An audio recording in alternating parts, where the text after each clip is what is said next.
여러분들께 위로와 격려를 드리는 유니비입니다. 안녕하세요, 유니입니다. 오늘은 이렇게 낯선 배경에 와 있는데요. 여기는 오늘 ASMR 느낌으로 촬영을 하려고 작업실에 왔습니다. 오늘은 이렇게 위로 에세이 책을 소개해 드리려고 합니다. 오늘 소개해 드릴 책 제목은 버티다 버티다 힘들면 놓아도 된다. 윤지비 작가님의 에세이입니다. 이 책의 내용을 간단하게 소개시켜 드리자면 대기업에 다니다가 퇴사를 하시고 본인이 하고 싶은 행복한 삶을 찾는 그런 이야기를 담았고 그 과정에서 있었던 우울증 그리고 극복할 수 있었던 이야기들이 담겨 있습니다. 그러면 바로 리딩 시작하겠습니다. 마음이 힘들어지면 그 감정을 바라보는 것부터 시작했다. 먼저 죽고 싶다는 생각이 들면 지금 죽고 싶다는 생각이 드는구나. 지금 마음이 많이 힘든 상태구나. 라고 알아봐 주었다. 심장에 흉통이 느껴질 때면 아, 지금 흉통이 오는구나. 무슨 불안감 때문에, 어떤 스트레스 때문에 흉통이 오고 있구나 하고 바라보았다. 그럼 그 순간에 힘들었던 감정이 조금 누그러진다.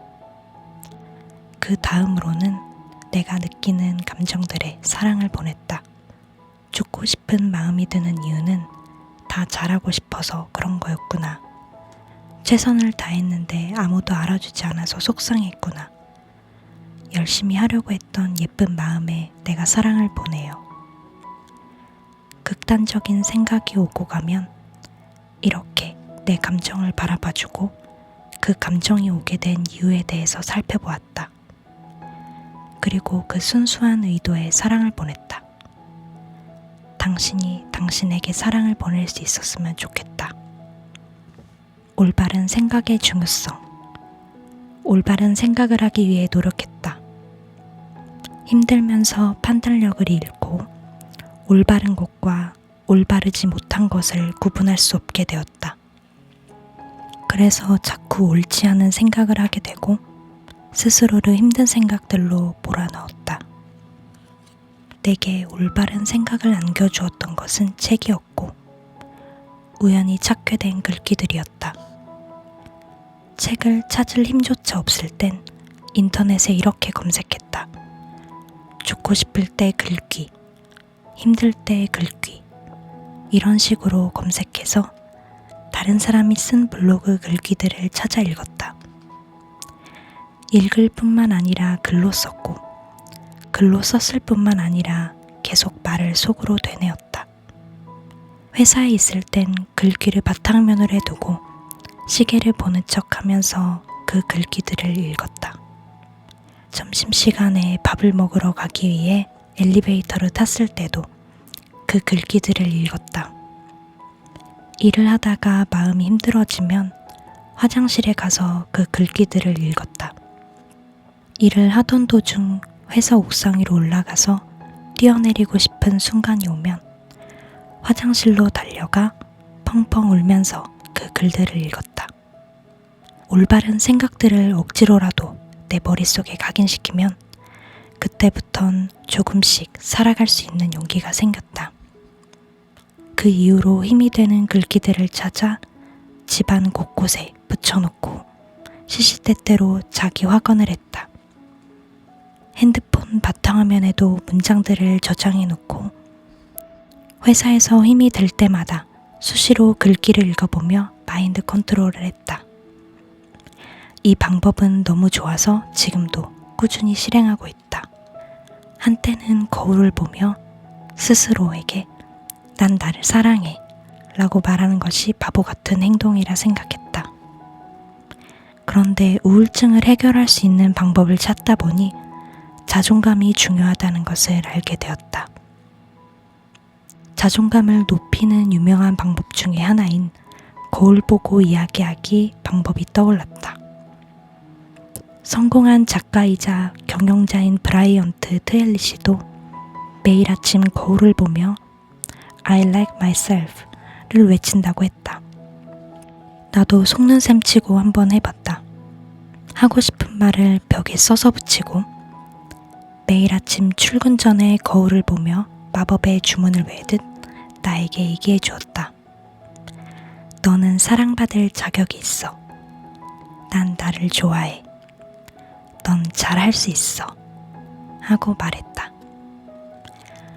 양팔을 벌린 후 교차에서 어깨 위에 올려두고 스스로를 안아주면 더욱 효과적이었다. 안고 토닥이면서 괜찮아, 괜찮아, 잘하고 있어. 너무 잘하고 있어. 오늘도 잘할 거야. 하며 파이팅을 외치고 꼭 안아주었다. 이상하고 신기하게도 그렇게 하고 나면 긍정적으로 샘솟는 기운을 느꼈다. 어김없이 무기력함이 찾아올 때가 있다. 누군가 툭 치면 금세 무너질 것 같은 마음. 마음이 힘들 때면 날씨를 생각해 보기로 한다. 비가 올 때도 있고 해가 뜰 때도 있고 흐릴 때도 있다. 마음도 날씨와 같다. 억지로 날씨를 밝게 할 수 없는 것처럼 언젠가 마음의 날씨가 어두워진 날 마음을 억지로 밝게 하려 하지 않는 것이 좋다. 그럴 땐 그저 우울한 마음, 무기력한 마음을 받아들이고 하루 종일 누워서 잠을 자거나 영화를 보는 것이다. 그건 단지 손가락만 까딱하면 되는 일이다. 크게 특별하거나 어려운 일이 아닌데 쉽게 괴롭고 우울한 마음을 지나가게 해준다. 그런 날들을 보내고 나면 어느샌가 해보고 싶은 것이 생기고 다시 움직일 수 있게 된다. 그 작은 움직임을 통해 또 새로운 것을 희망할 수 있게 되며 꿈이 생기기도 한다. 그러니 열심히 달리다 어느 날 무기력한 순간이 오면 할 수 있는 소소하고 작은 일로 하루를 보내면 좋겠다. 무기력을 극복하는 건 어렵지만 무기력한 시간을 마음이 편한 소소하고 작은 시간들로 채우는 건 어렵지 않다고 생각한다. 그렇게 채우다 보면 어느새 무기력을 지나갈 수 있지 않을까? 하지만 힘든 시간을 만났다고 너무 두려워할 필요는 없다.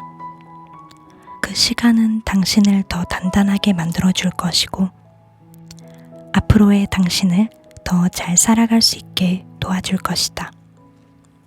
내가 너무나 불완전했던 아픔의 시간을 지나 아프기 이전보다 지금의 모습을 더 사랑할 수 있게 된 것처럼 지금의 모습이 더 좋은 건 아프기 이전에는 생각하지 못한 나를 이해하며 살아가는 삶의 중요성을 깨달았기 때문이다. 만약 당신이 아픔의 시간을 만나지 않았다면 아픔을 만나지 않았기에 소중한 시간일 테고 아픔의 시간을 만났다 해도 당신은 분명 아픔을 잘 지나갈 것이다. 자신을 더 이해하고 사랑하며 살아갈 수 있게 될 거라 믿는다. 많은 책과 연구 결과에서 성인이 돼서도 어떤 경험을 하는지 어떤 사람을 만나는지가 앞으로의 자아를 형성하는 데 많은 영향을 끼친다고 한다. 그때는 맞고 지금은 틀리다 라는 말이 있다. 20대 때 옳다고 생각했던 일들이 지금 30대에 와서 생각해보면 틀린 일도 있다. 또 30대에 옳다고 생각했던 일들이 분명 40대에는 틀린 일로 생각되는 일도 있을 것이다. 나이에 따라 생각이 달라지고 보이는 것이 달라지기 때문이다. 이렇게 시간이 지나 과거에 들었던 생각이 언제든 달라질 수 있다.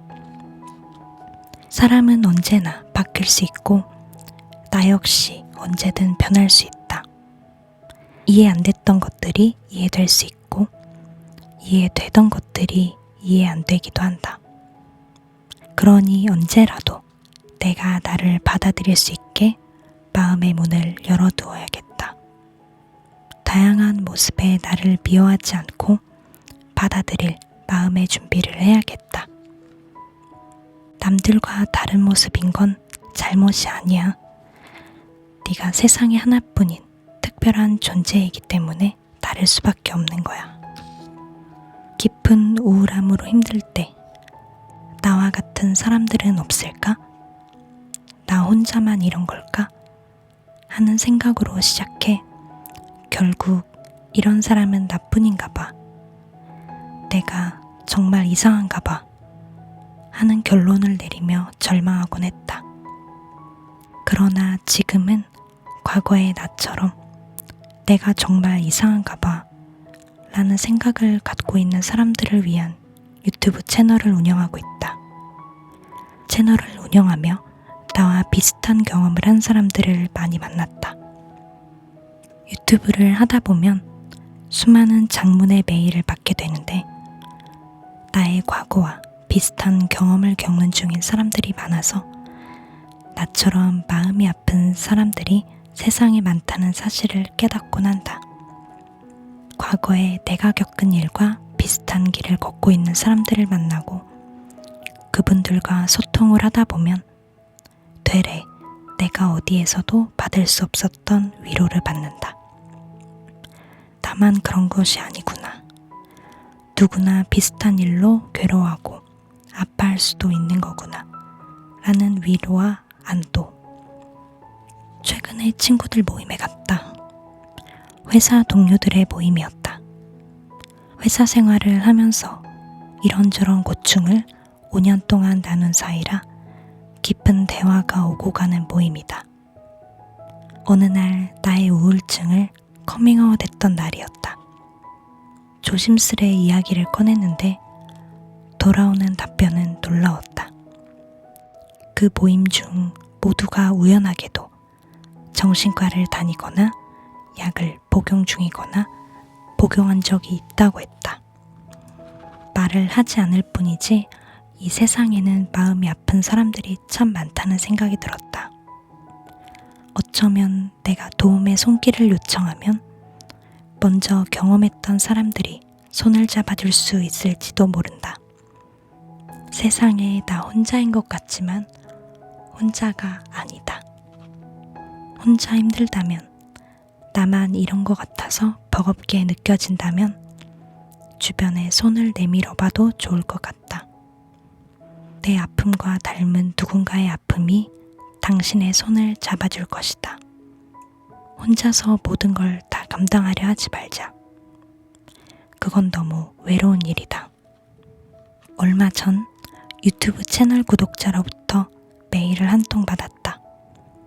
그녀는 현재 삶이 너무 힘들어서 견디기 힘들다며 도움을 요청했다.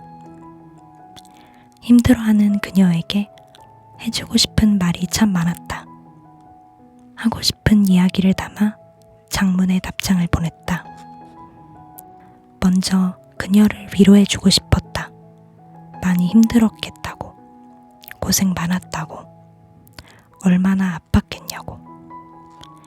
그리고 그녀가 겪은 일들과 힘들어하는 상황에 공감도 해주었다. 내가 힘든 시기 동안 듣고 싶었던 많은 말들을 해주었다. 모든 게 네 잘못만은 아니라고, 너무 착해서 겪은 일들이라고, 좀 더 강해져도 좋다고 말했다. 마지막으로 그녀가 힘을 낼 수 있는 말을 해주고 싶었다. 힘든 상황에서도 포기하지 않고 여기까지 와준 자신의 삶에 자부심을 가져도 될 만하다고, 버텨주는 그녀가 멋지다고 얘기해 주었다. 이후 몇 번의 메일이 오갔고 그녀는 마침내 홀가분해졌다고 말했다. 가끔은 내가 위로한 그들이 부러울 때가 있다. 사람들에게 해준 말은 힘들 때에 내가 듣고 싶었던 말이었기에. 정말 힘들 때는 따뜻한 말 한마디가 큰 빛이 되어 마음을 비춰줄 때가 있다. 그때는 우울한 안개는 걷히고 상대에 대한 고마움과 함께 내가 소중한 사람이구나 하는 안도가 생긴다. 다시 잘 살아가고 싶다는 마음이 든다. 그래서 힘듦을 이야기하는 사람에게는 정답도 조언도 필요 없다. 그 마음을 알아주는 따뜻한 말 한마디면 충분하다. 지금 마음이 많이 아프고 힘들겠다. 지금의 상황이 무섭고 두렵겠다. 지금이 버겁고 힘들어 도망치고 싶겠다. 네 마음을 이해해. 네 마음을 누구보다 이해하고 공감해. 남편은 내가 힘든 시기에 함께 있어준 유일한 사람이다. 어느 날 남편에게 물었다. 어떻게 어둡고 웃지도 못하고 아파하는, 힘들어하는 내 옆에서 떠나지 않고 나를 지켜줄 수 있는지. 남편은 말했다. 예전에 아프지 않았을 때의 모습을 잘 알고 있기 때문이라고. 그저 지독한 독감에 걸린 것처럼 아픈 시간이 지나갈 때까지 기다린 것뿐이라고. 모든 아픔은 결국 지나가니까. 아픔의 시간 뒤에 누구보다 밝게 웃을 당신을 보고 싶었다고. 그렇게 독감이 지나가면 함께 힘든 시간을 잘 견뎠다고, 고생했다고 말해주고 싶었다고. 그 말을 듣고 남편은 내게 참 좋은 사람이라는 생각이 들었다. 힘든 시기를 함께 해주었으니. 그러면서 한편으로는 내 인생에서 중요하지 않은 사람을 너무 많이 의식하고 생각하느라 정말 중요한 사람에게 그동안 소홀했던 건 아닐까 반성을 했다. 남편에게 잘해야겠다. 내게 좋은 사람이니까. 물론 이분의 이야기가 100% 저의 이야기는 아니지만 저도 읽으면서 많이 공감되는 부분도 많았어요. 사실 퇴사라는 게 어떻게 보면 쉽지 않은 결정일 텐데 저는 그래도 이분과는 다르게 딱 퇴사의 마음이 들었을 때 바로 퇴사를 질렀거든요. 그리고 그 외에도 정말 힘들 때 가까운 사람이 옆에서 함께 있어주면 정말 그것이 큰 위로가 된다. 이 부분도 많이 공감이 되었던 것 같아요. 그래도 이 작가님은 남편분이 있으니까 부럽다는 생각이 듭니다. 이렇게 ASMR 해보니까 너무 재밌네요. 위로 에세이, 또 책 광고 많이 주시면 좋겠습니다. 환영입니다. 오늘 영상은 여기까지 하도록 하겠습니다. 받고 싶은 위로나 응원이 있다면 댓글 마구마구 남겨주시고 구독과 좋아요는 언제든 사랑입니다. 다음 시간에 만나요.